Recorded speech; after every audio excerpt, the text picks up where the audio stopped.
ये केस मुझे नहीं लड़ना पायल। कैसी बातें कर रहे हो आदित्य? अपने भाई की इज्जत बचाने के लिए और कितनों की जान लूंगा मैं। आदित्य, तुमने किसी की जान नहीं ली है। महमूद भाई तो महमूद भाई को मारा है मैंने। ना मैं उन्हें गवाही देने के लिए मजबूर करता और ना वो लोग उन्हें मारते। मेरी वजह से उसकी बीवी विधवा हो गई। मेरी वजह से उसके बच्चे अनाथ हो गए।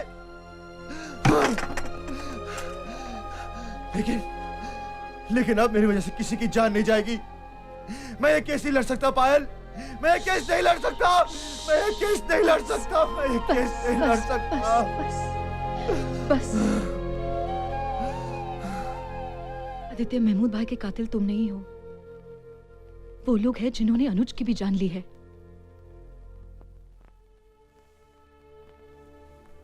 तुम तो दुनिया को सच्चाई दिखाने की कोशिश कर रहे हो।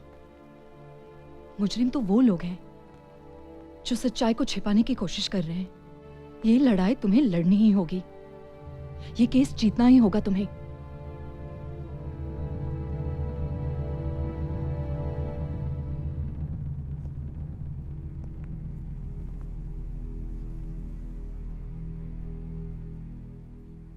कोई फायदा नहीं। महमूद भाई के साथ सब कुछ खत्म हो गया। हमारी सारी उम्मीदें खत्म हो गई। सारी उम्मीदें खत्म नहीं हुई आदित्य। एक उम्मीद है जो अभी भी हमें ये केस जितवा सकती है।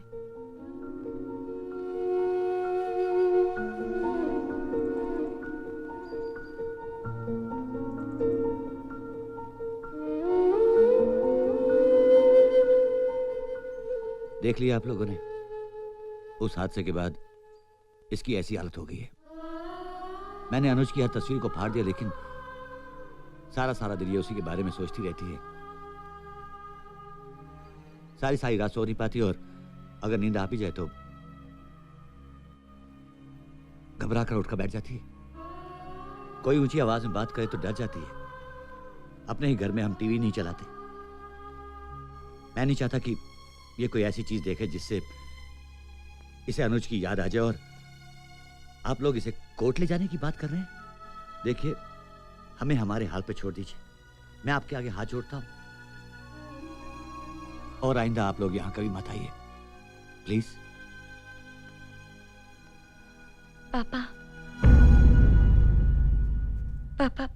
मैं कोर्ट जाऊंगी।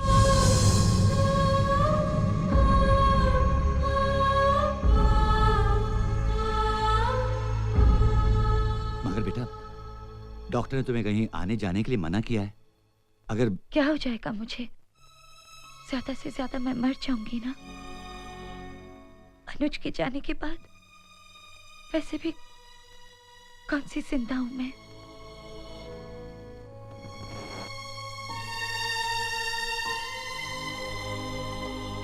भैया, अनुज के कातिलों को सजा दिलवाने में मैं आपके साथ हूं।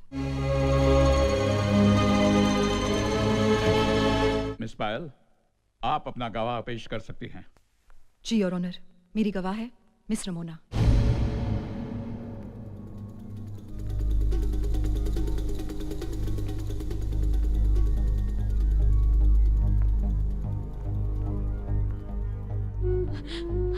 मुझे डर लग रहा है भैया। तुम्हें कुछ नहीं होगा, मैं हूं ना। कुछ नहीं होगा तुम्हें। बस उनकी तरफ मत देखना। हाँ, ओके? हाँ।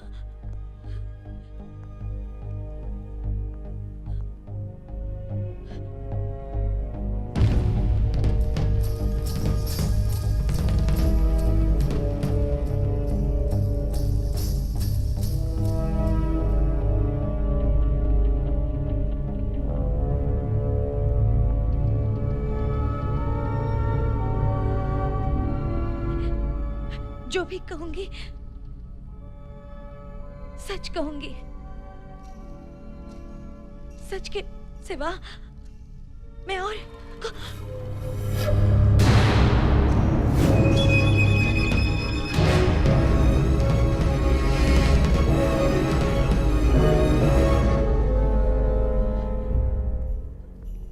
रमोना, डरो मत, सिर्फ मेरी तरफ देखो। मेरी तरफ देखो रमोना, जो मैं पूछूं सिर्फ उसी का जवाब दो, ओके? हमें अनुज के कातिलों को सजा दिलानी है। 29 नवंबर की रात क्या तुम अनुज के साथ थी? हाँ। कहाँ?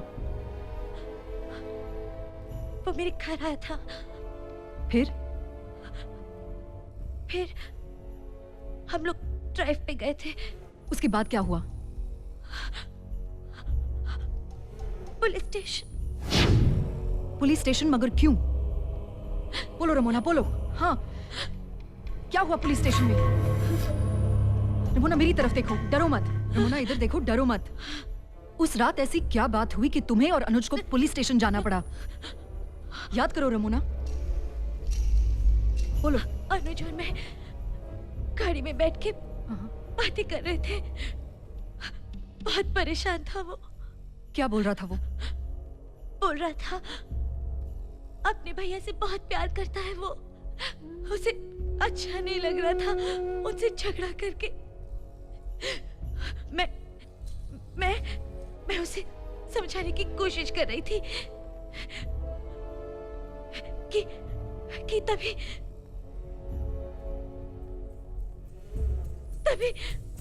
वो लोग आ गए। कौन लोग? बोलो। और हमें पुलिस स्टेशन ले गए।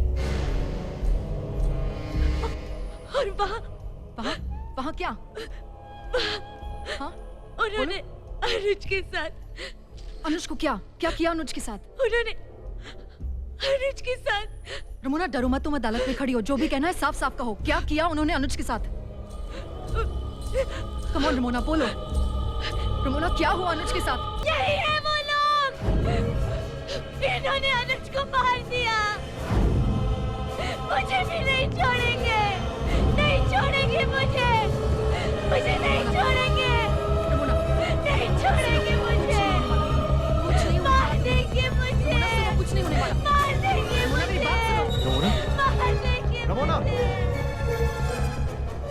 अदालत की कार्रवाई लंच ब्रेक के बाद फिर शुरू की जाएगी।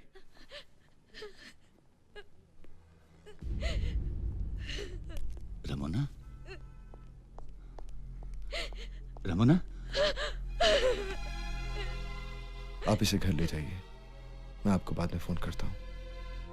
योर ऑनर, मेरी गवाह अपनी पूरी बात कहने से पहले ही चली गई।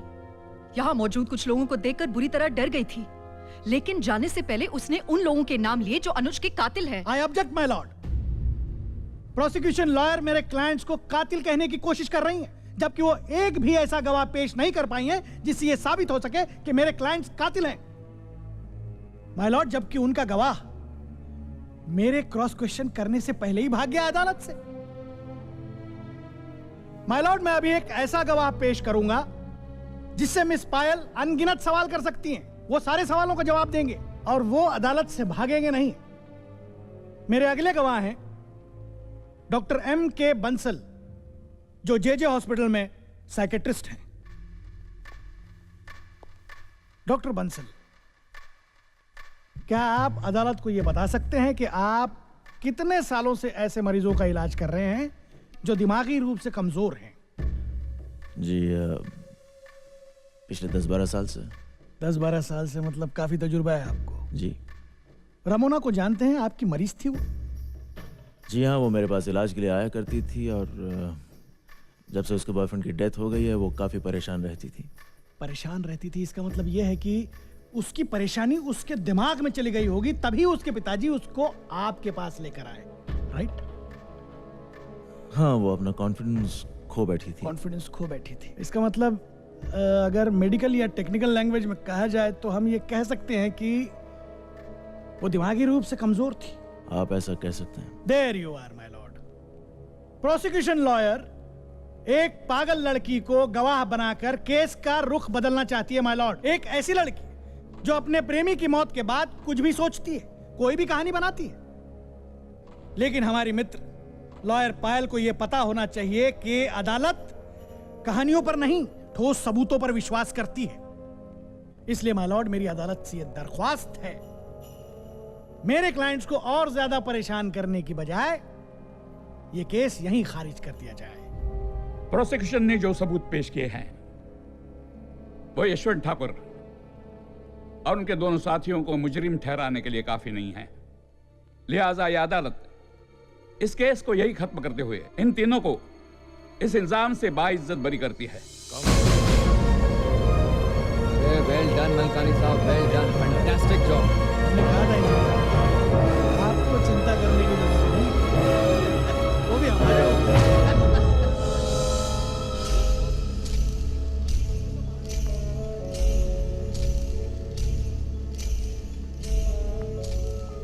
देखिए, कुत्तों के भौंकने से हाथी की चाल पे कोई फर्क नहीं पड़ता।